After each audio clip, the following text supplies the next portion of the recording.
Hi, this is Brennan Davis from Bedrock Games and the Bedrock blog, and I'm here with Kenny, Lady Chow Fung, and Adam, and we're going to be doing a special episode today talking about Cobra Kai, the YouTube Red show. I don't know. We don't really have a structure today. We're just going to kind of talk in a general way. But before we get into anything specific, what did everybody think of the series? We've only watched episodes 1 through 5, and we're going to continue with 6 through 10 in the next episode. Yeah, we've had to sort of make an unofficial pact to stop at 5 because the show is that good that I think all of us felt at least the slight temptation to watch beyond just to see what happens because it does a really good job of that. For people like I only have a hazy sort of memory of Karate Kid. Like I remember the first one very well, and I know I've seen the second one, but it never stuck out in my mind. And the third one is just I don't remember that one. I don't remember seeing that one at all. But yeah, there's lots of sort of throwbacks that if you watch the original movies, you can appreciate it. But at the same time, like if you haven't seen those movies, it also does a very good job of introducing all the characters and setting up the sort of conflicts and the relationships between all the different people. Yeah, it's got a whole new... Oh, go ahead, Dion, sorry. No, go ahead. I was just going to say, it's got like a whole new generation that if you didn't watch the first ones, I feel like you can kind of just focus on those. Like if I was like a young person and I didn't quite know about Karate Kid, I'd probably be more attentive to the Miguel character, or I think the daughter's name is Samantha, but for me, I found myself forgetting the new character names and being more focused on the characters I was familiar with. Yeah, I like the episodes. I think it's really well done, really well put together, and you get the montages occasionally of scenes from the movie, which I really, really enjoy. I thought the younger kids are really good. They're really good actors.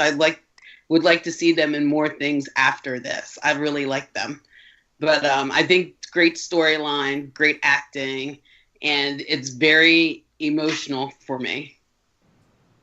Yeah, I thoroughly enjoyed this too, and I have seen it recently because we, Brendan and I and some other people did a podcast where we actually went back and watched the originals in some point in the last year, and so it was all very fresh. But yeah, it doesn't depend on that. It's like it's nice, but.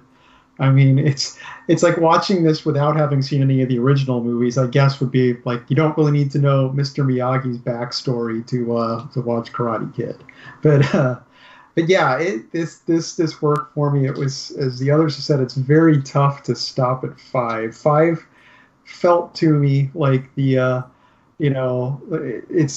felt like if the movie, if you were watching one of those old long movies with an intermission, it felt like the point where the intermission would be, which made it simultaneously a really good stopping point, but also a point that made you want to keep going. But it's great overall. Yeah, this is one of the most watchable shows I've seen in a long time. Like I've tried to get into a lot of things on Netflix and places like that when people have recommended series. And I think the last one I probably had any success with was the Stranger Things, and for the most part I'm not as I find that I'm not as interested in a lot of stuff that's coming out. But this one was, for me, this was a very watchable show. I thought it was very well written.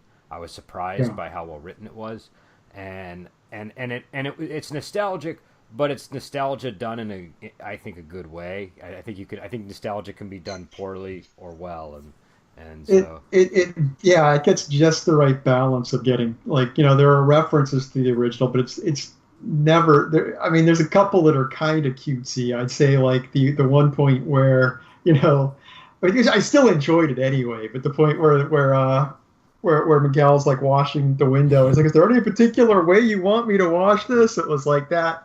That was a little heavy-handed, but it still made me laugh. But other than that, it's been pretty subtle and realistic in the way it's referred back to stuff from the earlier movies. Yeah, and also I think I don't know if it was you, Lady Chow Fung, or Kenny, who mentioned the young people being good. I thought that the actors they got, it looked like they were pretty, experienced with the physical side of the performances. And I don't know if that was stunt people that they were slipping in there, because I was having trouble really following and making sure it was, if it was the actor or a stunt person. But it looked like they cast people who were going to be capable in the more physically demanding parts of the roles, where people are getting beat up and slammed into tables and stuff. So I also thought that the action with the like the fight at the beginning and the fight scenes that they had in the high school, it all really worked pretty well. I thought, like, it wasn't like super over the top in any way. It wasn't action movie, but it felt firmly in the territory of Karate Kid. Yeah, and I'd say for the action scenes, like, if anyone's sort of seen John Wick, I feel like the action scenes have a similar level of impact there, where everything is sort of believable and you can sort of feel the blows on behalf of the characters. And it's nice to see that, Johnny was tiring out as he was fighting the kids at the beginning. Like, he is, he's not an action hero, and he gets tired and he takes a few blows because, he doesn't have eyes on the back of his head and all of that, and it's probably a bit rusty from not practicing his martial arts for a while. So it's really good to see that, these are sort of, it's believable as regular people who are just who have trained their body and are taking part in these fights. Well, and the thing I like about the Johnny Lawrence character is they really sort of revisit the Cobra Kai stuff, and they sort of have him dealing with the fact that he's sort of been living in the aftermath of Karate Kid 1, and he still, he spent years of his life training in this style, and he clearly got some use out of it. And so a lot of the story with Johnny is about how much of the Cobra Kai stuff was useful, how much of it was harmful, and there's also this fish out of water element to his character that I think really works, where he's kind of a throwback to the 80s, and so his taste in music, his just his general lack of sensitivity to people, these are all things that are a product of him really kind of. He peaked in the 80s, and he's now sort of like, he doesn't even know how to say .com. He says .com. So he isn't even on the internet.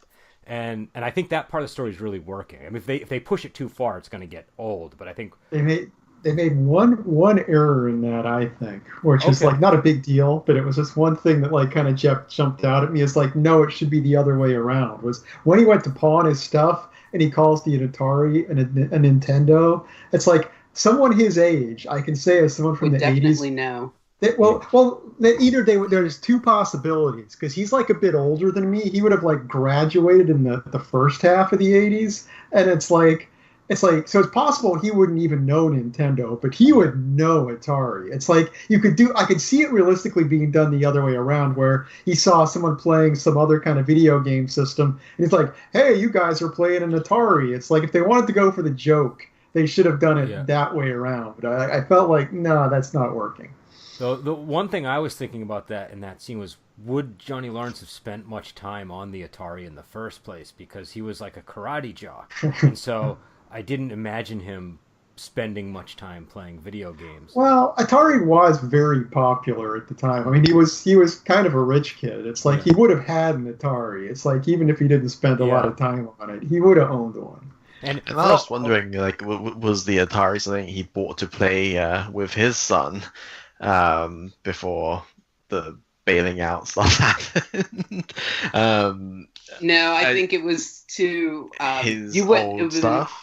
Well, his son would be too young, because I mean, his son is was it just him going to like a thrift store or whatever and picking up, oh, it's a gaming console, I can get this and play it with my son, and then realizing it's an Atari, that sounds like, what the hell is this old piece of junk type of thing? I think it was meant to be his. He doesn't have any siblings, right? We don't have any evidence that he has any siblings, so I think it was going to be his Atari, but I just couldn't stop thinking about whether he actually played it that much or not. But speaking of his son, that guy, he looks like the kid from Sidekicks and or like a Baldwin brother, like a lost Baldwin brother.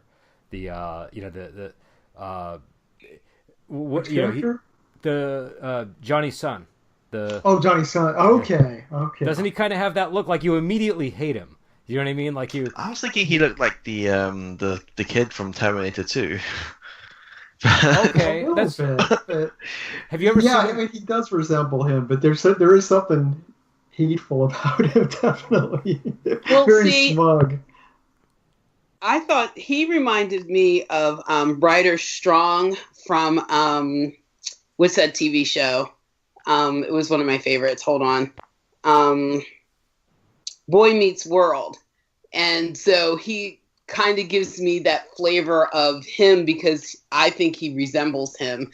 And on Boy Meets World, Ryder Strong's character is kind of like a lost kid. Like his parents don't really care. He's Corey's best friend. He is mischievous, but he's good at heart. But it's kind of looking like Johnny's son is not that kind of character. There's definitely something that's really, really off about this one. Yeah, there was one point early in the show where it seemed like they were trying to set him up as not being as bad as you thought, but it just didn't work for me. And that was like when he like steals the laptop. It's like, okay, he totally flat out steals this laptop from the guy in the store. Then when he's talking to his friends like, hey, we can get money from multiple people and only give it to one. And he kind of like was like, oh my gosh, that's where he draws the line. It's like that's not as bad as what you actually just did. Yeah. It was that was like a little bit of a wrong note in the show, but I think where they softened his character a bit is in his dealings with his mom, where it's like his affection for his mother and his frustration with her sort of softened the character a bit. But he's basically like a slimy character who I think is going to be somebody that we're meant to hate for at least a good portion of the show. But he was the last scene we get of him going to get the job at the LaRusso dealership. It's like his demeanor in that is like, man, it's like, she should just be put off by hiring him because he's just radiating these waves of like creepiness during that scene. Well, he's got like an Eddie Haskell thing going on that should set off every alarm bell in the system. But, I don't know. I figured maybe because the wife did say the pretty boy comment about Johnny, so maybe she was thrown off by his his charm. Good looks and charm. Yeah. But yeah, I don't know. Go ahead. I'm wondering too what last name that the son is using, because if I were Mrs. LaRusso and I saw Lawrence on a job application, I probably would stay away from that. So I'm wondering if he's using the mother's maiden name as last name. Well, he's using Keen, I think. I think Keen is his last name. At least that's what I think it is on the. If I'm reading the actor's name right, it looks like his last name is Keen in the show.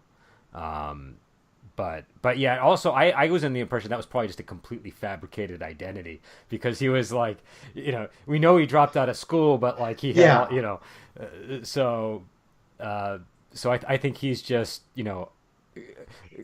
He'll lie about anything, this character. Yeah. So did anyone have an idea what he was up to? Because he was clearly like just upset with his father about going there and seeing him with another kid, being like, oh, then he storms off and then he goes for this job. I'm not entirely sure where they're going with that plot thread. Does anyone have? I think he's trying to make his father mad by working for the man that he hates the most. Because he saw his father with Miguel.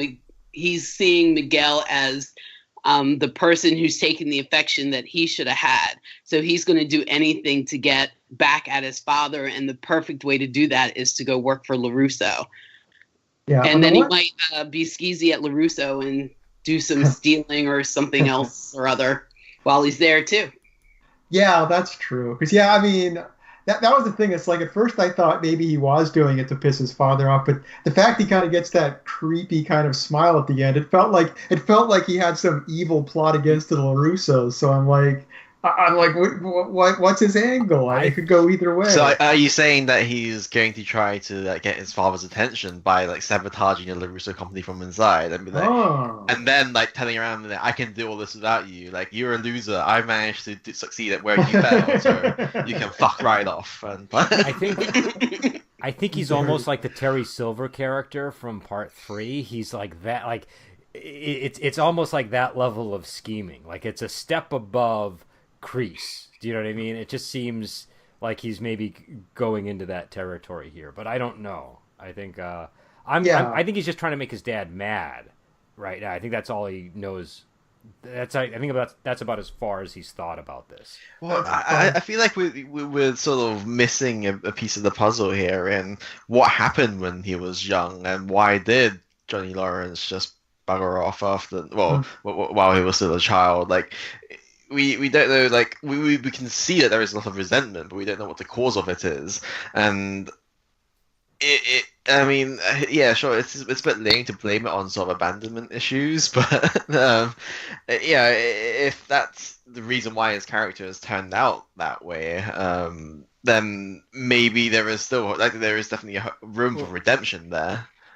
No, and I think that is it, because the mom says that he quit on day one when Johnny goes and says he wants to be in his son's life. She's like, you but quit. Why did he quit? Like we've seen that there was that one scene in the diner, right, where Johnny's like looking fondly at the father and son sort of like sharing an ice cream and having and laughing. And by the way, that was a brilliant scene where you see him knocking on the door, like as soon as that scene cuts away, and he's like pouring his heart out, and you're thinking, oh my god, he went to find his ex-wife and his son, and they're trying to hash it out, and then it just cuts to Miggy's mother. And you're just like, oh well, that's totally the wrong target, but I appreciate what you did there.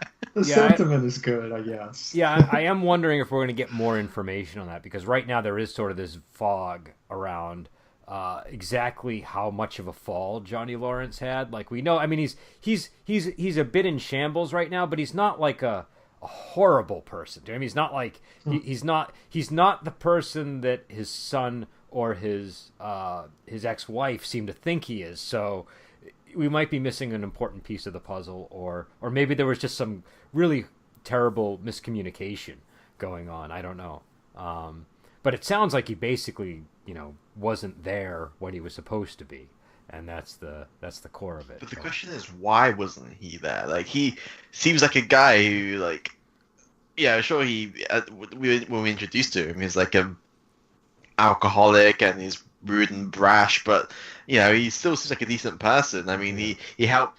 I guess technically he doesn't help out of the goodness of his heart. He helped because they were bashing on his car, but so maybe there isn't an argument. Yeah, he wasn't going to help initially until that. Yeah. Like when he steps in, this is the scene where it really got good, I thought, because this is sort of where he jumps in as the Pat Morita type character, and so you have the kid Miguel who is being bullied by these other kids, and he doesn't do anything, and then they bump into his car or something, and he steps in and he uses the karate, and then it becomes Miguel trying to get him to teach him, and he's super reluctant, and so you can definitely see the sort of the echoes from the original Karate Kid, but it's very interesting having it be Johnny be the one that sort of shoulders that, and also go ahead.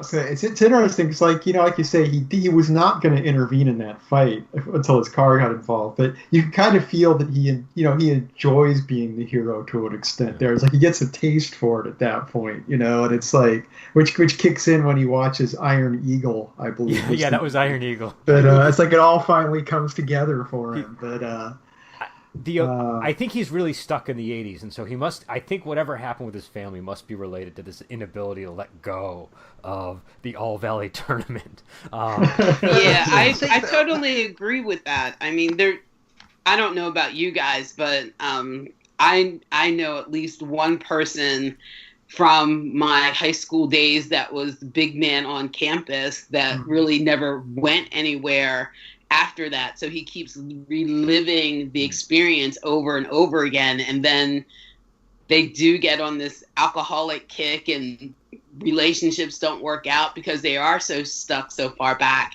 in their past that they've never grown past it. And I don't know, those are the ones that are always the jocks and everything, are always the ones to look for, because they're the ones that tend to not go anywhere in these movies, and that sets them up to fall like really badly because they're used to being, top dog, and here you are barely making ends meet. And Johnny, obviously it looks like he went off to college, has some kind of business degree, and an astounding business practice.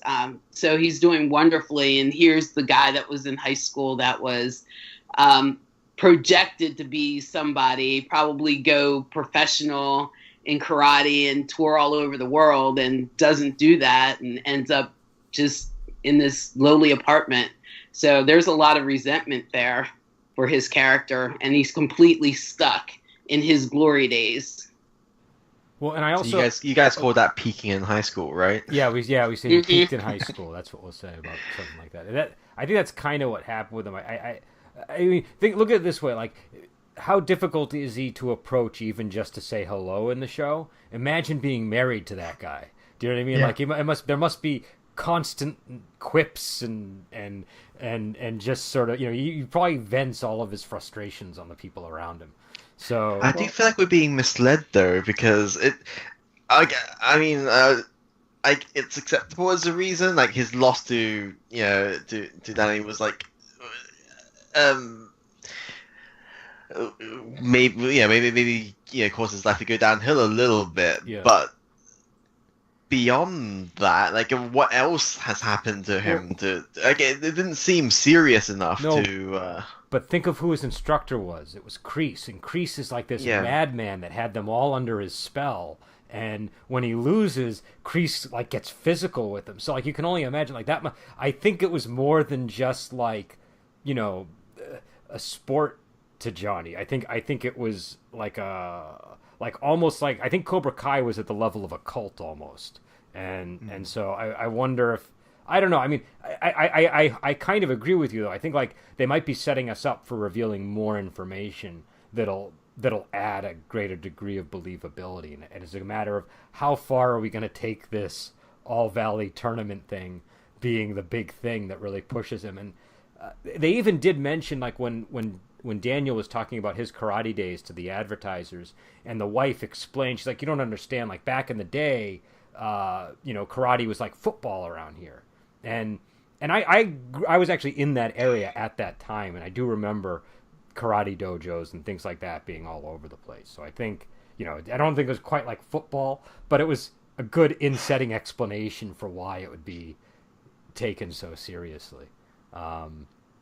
We've been talking about him being stuck in his high school days, but it's interesting how little it takes for Daniel, who got over everything and kind of moved on with his life and a big successful life. Just these little incidents in the early episodes, suddenly he's utterly consumed by this thing again. In the first 5 episodes, I'd say Daniel is the bad guy. I don't know if it's going to continue that way, but Daniel is like the one who like he ruins multiple people's lives with his with his methods.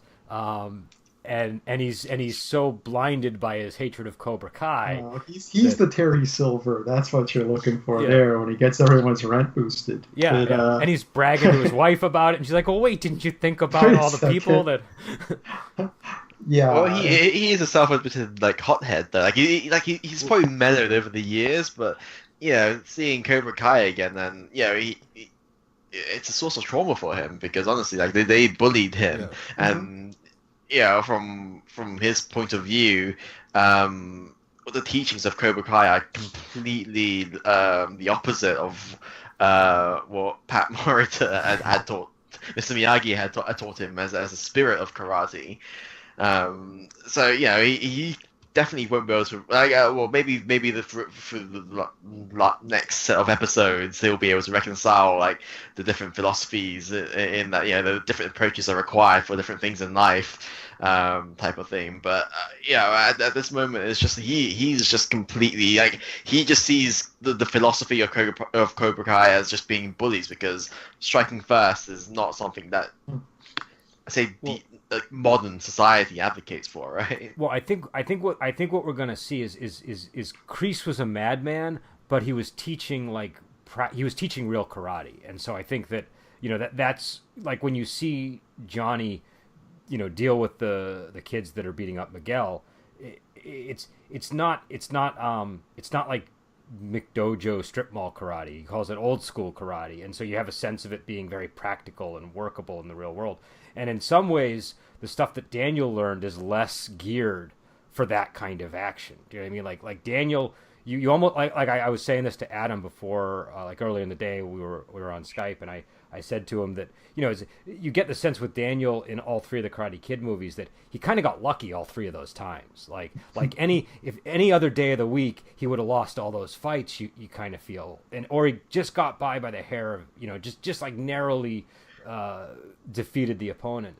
And again, I think it's because Miyagi wasn't as concerned with, you know, sparring. Do you know what I mean? But Cobra Kai, they clearly sparred at Cobra Kai. They used these old school sort of, you know, methods of training that are good for getting you prepared to actually fight. Daniel, by the third movie, is just doing forms. That's the central plot of the third movie, is Miyagi's teaching him forms and not teaching him how to actually confront people and fight with them.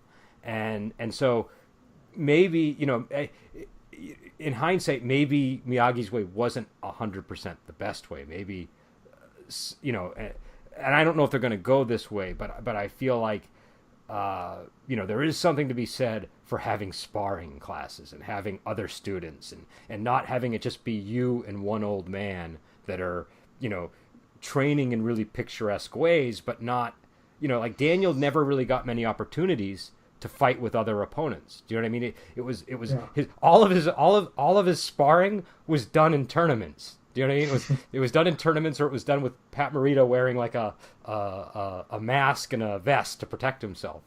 So, you know, it's no way to train for a martial arts tournament. And I feel like, go ahead. I'll say it does feel like Mr. Miyagi was teaching more the philosophy and a way of life, and.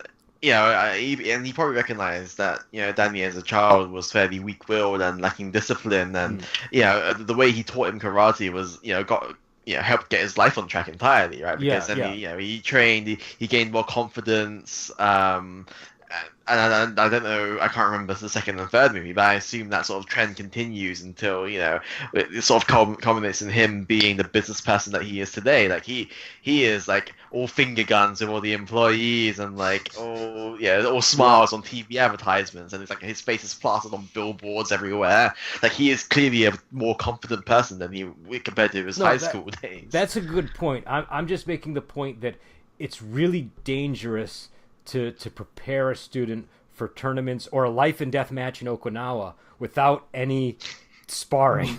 Or was that the third? Was that the third movie? Or that was the second movie. Second one. Yeah. All right.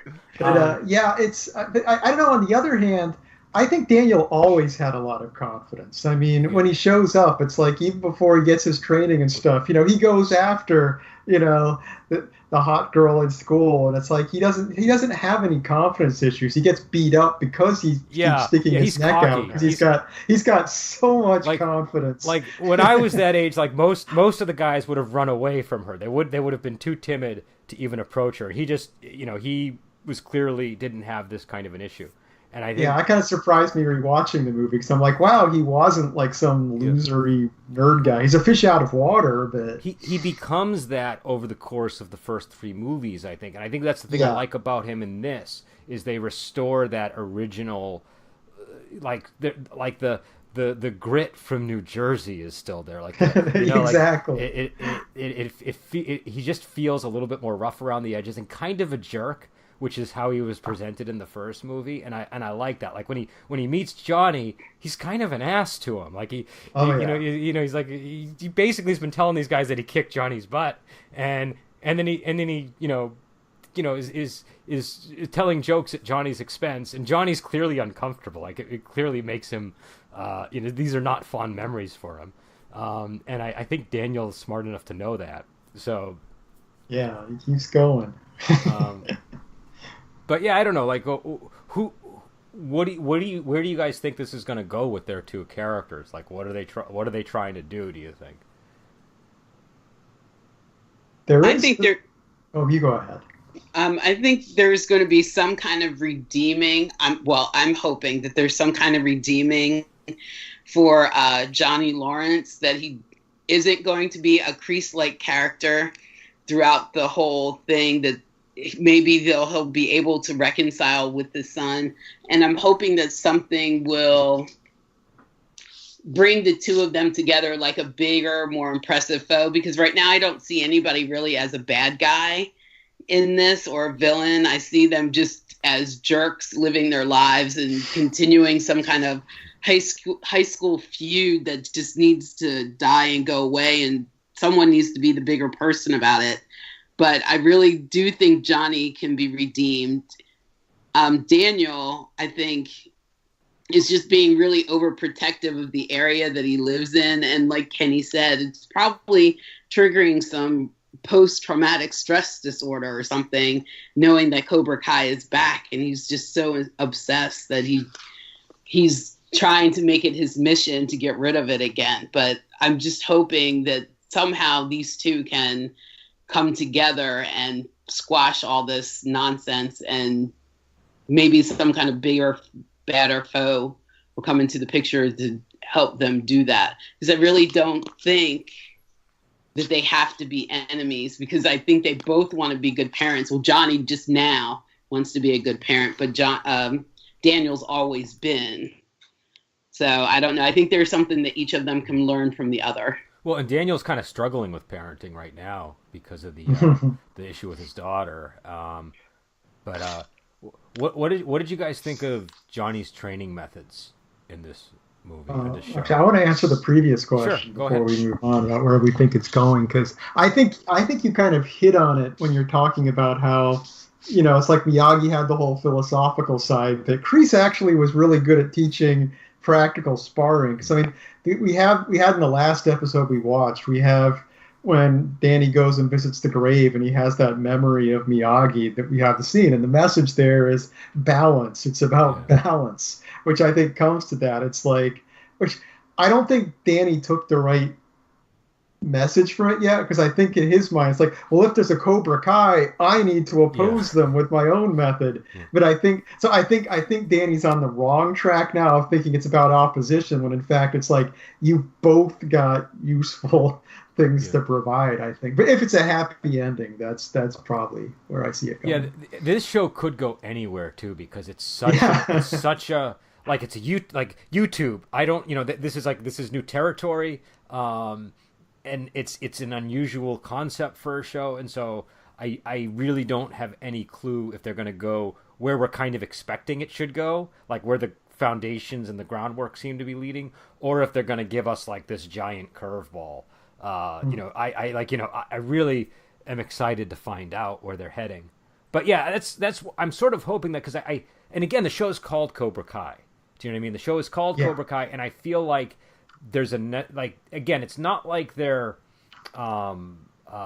what's the word here? They're not like glossing over all the horrible things that Cobra Kai did, and but it's a don't throw the baby out with the bathwater type scenario, where like some of these things that he learned to do were, you know, if at least for the purposes of doing karate, really really useful. And that's what Johnny keeps saying. He says the training worked, the methods worked. But you know, the question is some of the things that you see Johnny doing, though, like teaching Miguel to kick by dunking him in the pool, or you know, throwing away his inhaler because asthma does not exist in this dojo. You know, those are all things that I mean, they're funny, but that would be questionable training methods, I think. You know, I was half expecting Miguel to drown in that scene, because I had no idea what sort of territory the show was going to get us into. And I was concerned. I didn't expect it to happen, but there was part of me going, "Oh man, this could go really dark. I don't know." And now I think that was that before or after his mother even found out he was training? So it's like, you know, there was no known connection between the two. I think it was before, because I think he used the kicking in the bathroom. Yeah, of course, it had to have been before. So it's like, yeah, you're right. They could have made that a disturbing plot point. And I like Johnny's attitude. Like he asks Johnny to teach him how to kick. He says, "I saw a YouTube video and this guy was kicking. It was badass." And he's like, "You're right, it's badass. Of course." You know, he just has this like. I like that he fully embraces the really exciting aspects of karate. You know, it's and he's got a whole different approach than Daniel or Miyagi. But again, it could lead to like he's got like people who are clearly mismatched both in terms of skill level and in terms of bone structure and weight class sparring each other full force. So again, it's a show, so they're probably I imagine it's going to go wherever the drama needs to. But just in the back of my head, I'm thinking this is like super dangerous. Like somebody's going to get hurt. But yeah, I don't know. I think what do you guys think about the family stuff, like the whole thing with Daniel and his daughter, and Johnny and his son, and just there sort of seems to be two things going on in the show. There's the family life stuff, and then there's the karate stuff. I feel like I'm really enjoying the stuff with Daniel and his daughter. That's feeling pretty real, and it's working for me. The stuff with Daniel and his son, it's like his son is. They've said it. Not that I'm not enjoying it, but I'm saying they haven't given us anything positive about that character at all so far. I don't know if they're just going to keep him in that role of just being kind of the jerky little spoiled brat, or if they're actually going to try and flesh him out a little bit. But he's been a little one note. But yeah, it's a little tougher to say with Johnny's son. I don't know what the angle there is. It's too soon to say. It's all very real to me. Mm-hmm. I thought that Johnny would be a harder parent, but it seems like the mother seems to do more of the parenting, and she's more of the laid back kind of parent, and they're kind of clueless about what's really going on in their daughter's life. But I don't know. I just thought he would have brought more of the gritty New Jersey to his parenting style than what he did. I liked the scene that he embarrassed his daughter in front of all of her friends. I thought that was completely necessary at the pool, and all the boys are wearing his swimsuits. First of all, why do you need that many swimsuits? But second of all, that's kind of disgusting. You might have to burn that afterwards. I don't want anybody else wearing my stuff. But I mean, they're definitely way too lenient. I mean, you can see that in both the kids. Both of the kids are not well controlled at all. The son is saying horrible things back to them all the time, and and he treats breakfast like a restaurant. And it's just, and the daughter is slipping into crowds maybe she shouldn't be slipping into, and it sounds like she was she used to be a good student and all the rest, and but yeah, I don't know. I would have thought he would be more New Jersey, but it sounds like he's maybe overly conscious of that, and so he's trying to be more, take a lighter hand. Yeah, he's the classic poor kid who's made it big, and he's like giving his kids everything that he didn't get when he was a kid. So it's a completely understandable situation he's in, but it's still not a good one.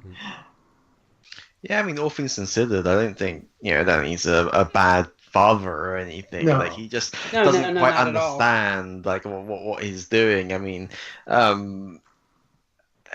I think his character, as far as it goes, is a bit of a control freak. But it's strange how that doesn't quite reflect on some of his parenting stuff. Like, he's holding it back. You can definitely see he's holding it back because, the way he dealt with the billboard situation, the way he deals with his rival who just moved into the valley, was it Cole's cars or whatever? I can't remember. I think it was Cole's. Yeah, we need to talk about that too, because that's an interesting look at the show. Yeah, and then, he Tom Cole likes things under control in his grasp, and the way he handled the sort of Kyler and Sam situation was sort of leaking out there. You see him wanting to control how his daughter's interacting with this guy, and always inviting him over to keep tabs on him, and like stalking them at the homecoming dance, prom, Halloween party. That's the one. It's quite interesting to see, like, maybe that sort of possessiveness or control freak nature, I'd say, is going to impact him in any other way, and I think that's a pretty interesting way to look at it. Whereas, for Johnny, like I don't think there's anything controlled about him, to be honest. Like he just does whatever he wants. You know, he's like, he is a mess. Like you see him like waking up and drinking out of a warm beer can that's like just left on his bedside drawer for God knows how long. You know, or he wakes up in the middle of his living room, he smashes his TV and stuff. Like he just takes, and I wonder if he's got his own traumas as to he doesn't know how to be the loving father that he believes that his son needs.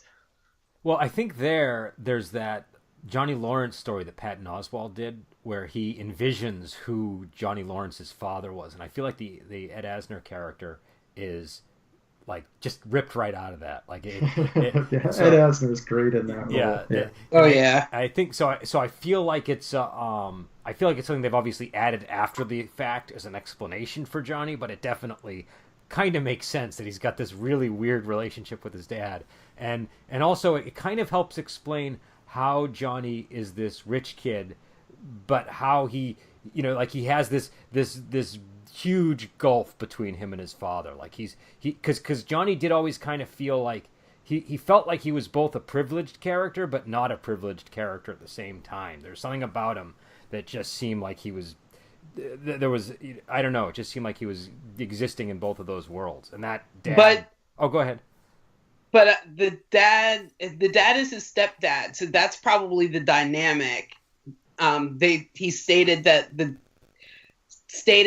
he married his mother, and so when he was a kid, so that's his stepdad, and that probably is why that dynamic is there. He felt privileged but not privileged. Okay. His stepdad had all the money, but Now, and they said that was his stepdad for sure, or was that? Yeah, they did. They did. Yeah.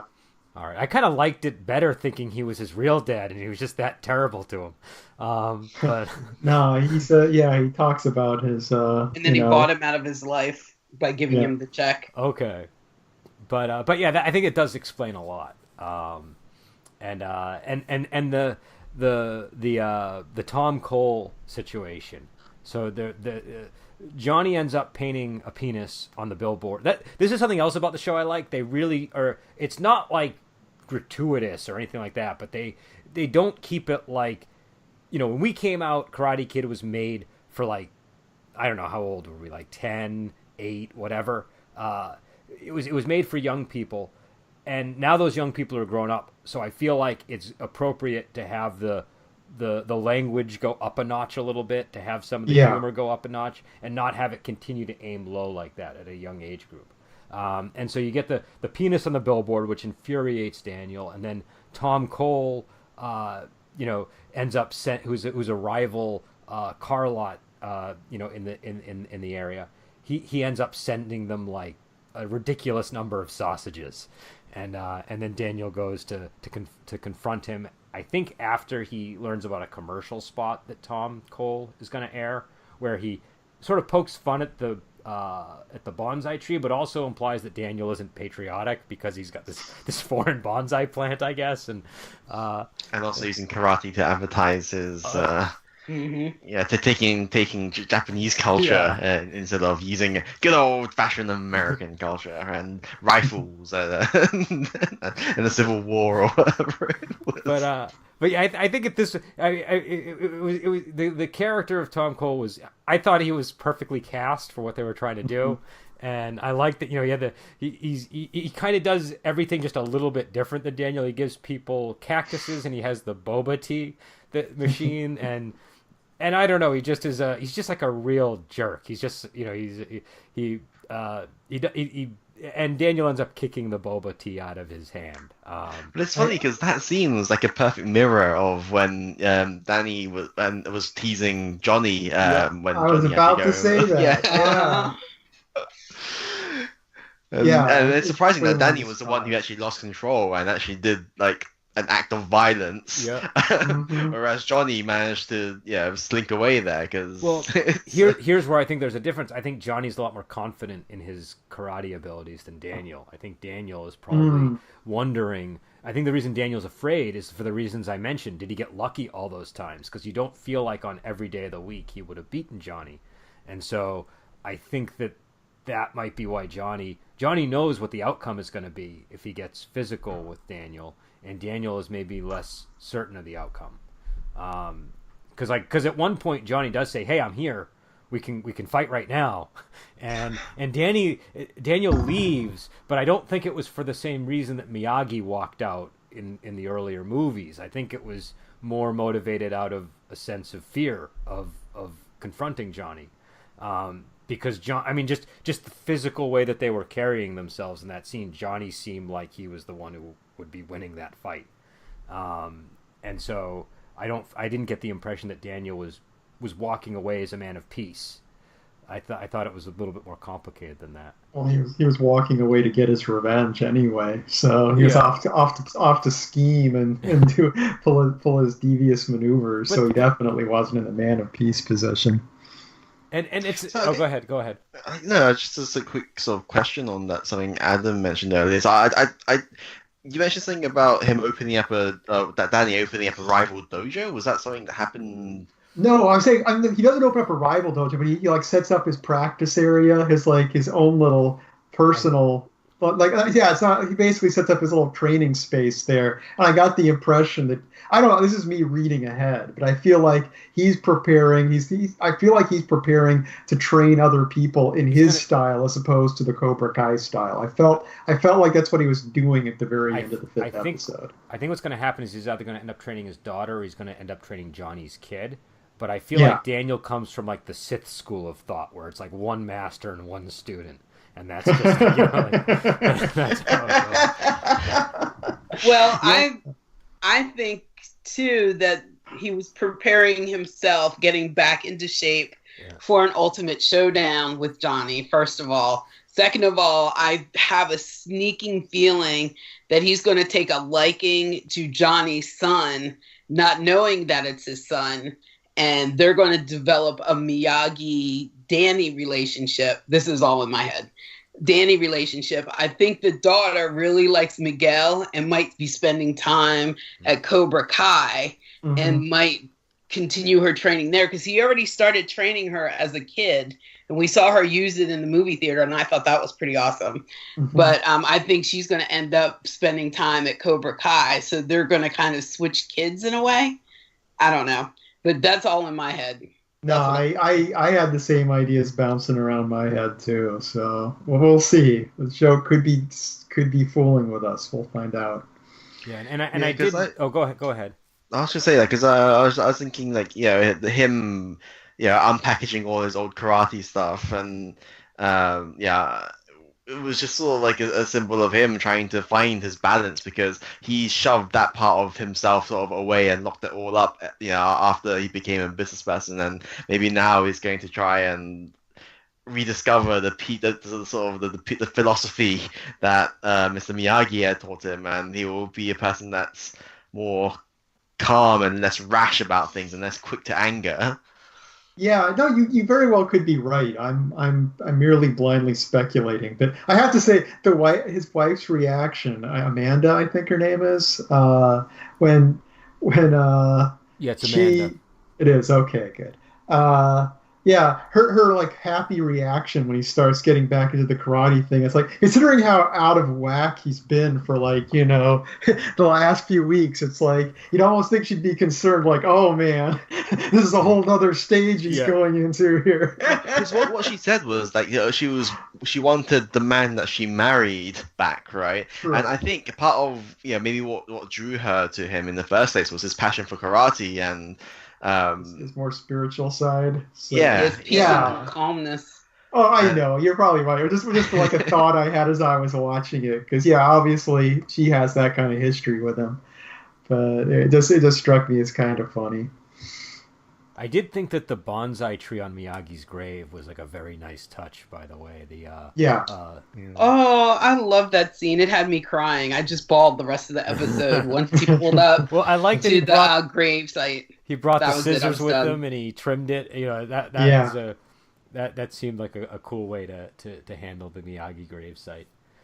But But yeah, I don't know. I mean, it could go any number of ways, but I do feel like we're going to get some variation on what people were talking about in the coming episodes.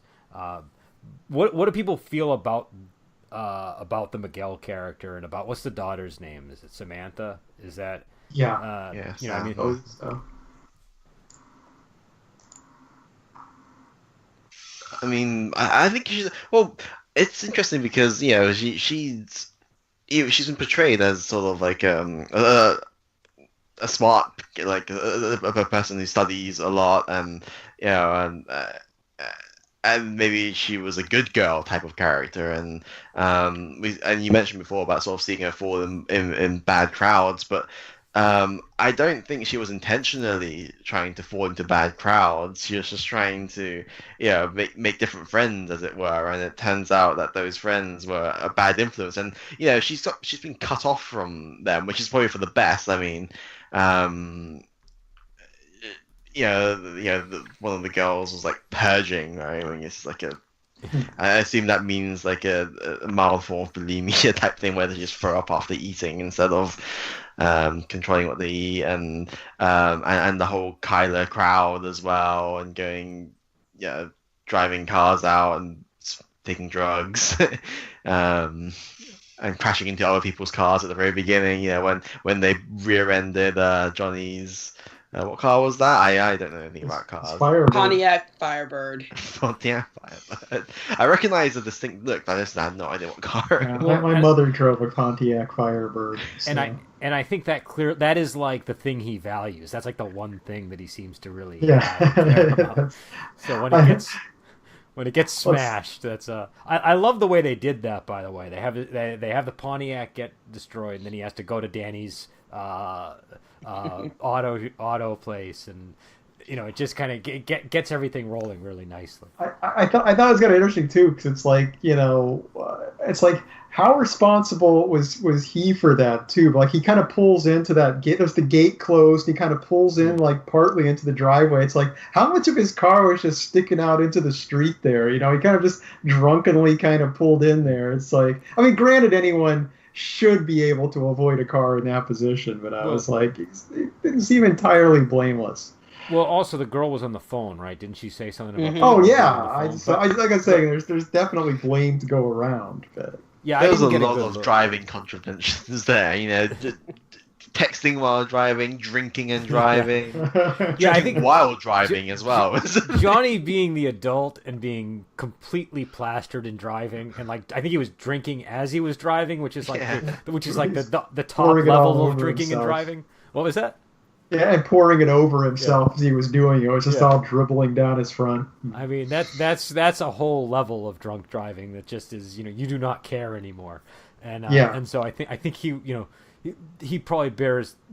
I would hold him more responsible just because he's the older person who should have been in control of himself. But obviously they smashed his car, and that and if you've ever had your car smashed by young people, it's not it's definitely an infuriating experience. I've had my car smashed by drunk people, and yeah, it was infuriating. Well, that's even I had a friend whose car was smashed by drunk people. We were inside somebody's house, and that was. I was inside the car, so it was worse. So yeah, you have more right to complain than I do then.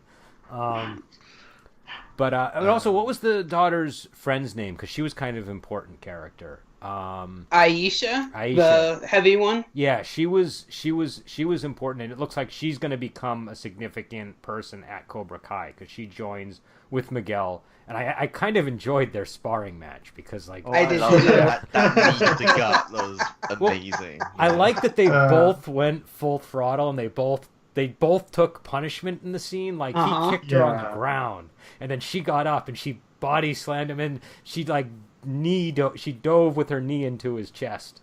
I thought that and Johnny doesn't care. He just thinks it's all fine. Well, he praised her for it. He's like, wow, this girl's a natural born Cobra. Right? What he said. But I think that's the Cobra Kai difference. That's sort of the the practical side of it. If you can just remove some of the recklessness that he's got going on, you'll have it'd be a perfectly functional school. I don't think he's gonna be, you know, sort of abusive as Priest was, like, but at the same time, like, I feel like he's teaching them slightly astray. Like, the condition for Miggy getting his own gi was to apparently start a fight in school in front of everyone and beat the crap out of 3 or 4 kids. Well, it's also, remember when Aisha comes to the school and she comes there because she's being bullied, and she explains to him what's going on. And she says, like, these kids, they text me anonymously.